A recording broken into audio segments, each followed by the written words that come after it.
That's a lot of blushing with a big old ear. Well, first I would like to thank everybody today for coming, and a special thank you to everyone that has made this venue very beautiful and possible for Blake and Jessica. Y'all did a wonderful job. You know, I do have it.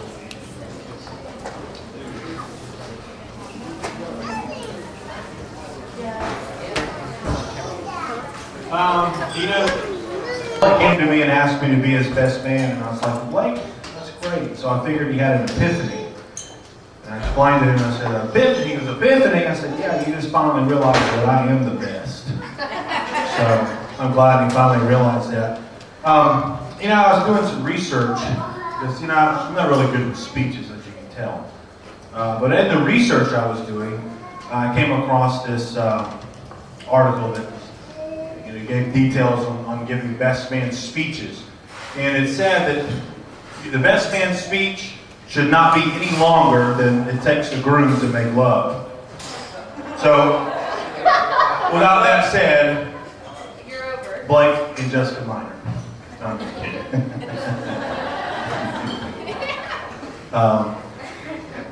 And also I found in my research too, and I found this article, and it was, described these three things that involves a wedding. One of them was an aisle. Everybody knew where to walk down the aisle.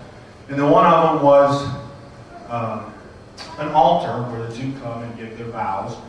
And the other term was a hymn, which symbolizes us celebrating the union of the bride and groom. So I realized today what that really meant, because I watched Jessica come down the aisle.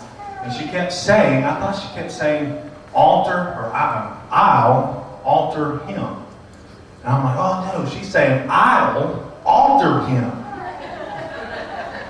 But no, but all seriousness though, it's true when they say that all you need is love. And these two guys have a lot of love for one another. And they show it in a lot of different ways. But as far as me and Blake's life together, pains me to say, but no, it was good. Everything he's learned from me. If he brags about all his little fishing adventures, just remember that I'm the one who showed him how to cast his pole and throw his cast net. But ask in the past year, oh yeah, well you showed me and I just passed it down to him. But ask him how many in the past year, how many fish that he gave me after all that mentoring I've done for him over the years. 0. You see the unconditional love right here? Not happening. It's not happening. But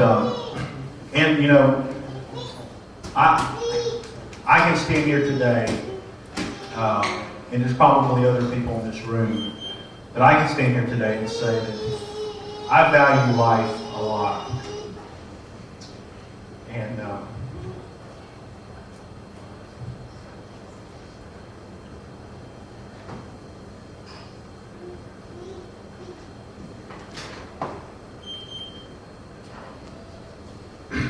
And Blake, over the years, we've had our good times and we've had our bad.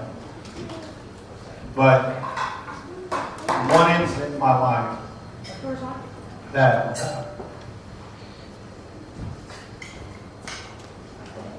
really brought to life to me the importance of family.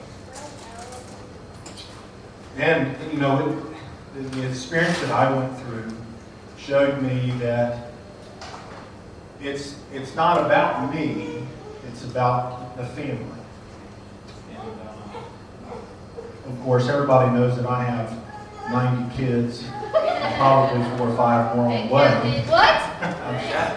Who's your baby mama? Because this one ain't. But one thing that I definitely see in Blake, that we had a very good family growing up. And one thing I do see in Blake is a very trustworthy, very honest, and loving person. And I really think that he looks at life the same way that I do every day. And So that's enough about that guy. But Jessica, myself, on behalf of everybody, all the miners and friends, we do welcome you with open arms. And I'm not an emotional dude. I don't smile either.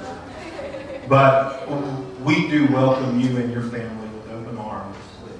And we'll be glad to call you guys our family, without any cost. So. It's ever been that way since they met, hasn't it? Yeah. Exactly. But we do love you guys, and I do appreciate the privilege of coming up here and standing and making a fool of myself. We're supposed to make a fool of you, but make a fool of myself. So. Am I done now? Raise your glasses. I'm sorry. Everybody grab a glass, hold it up in the air.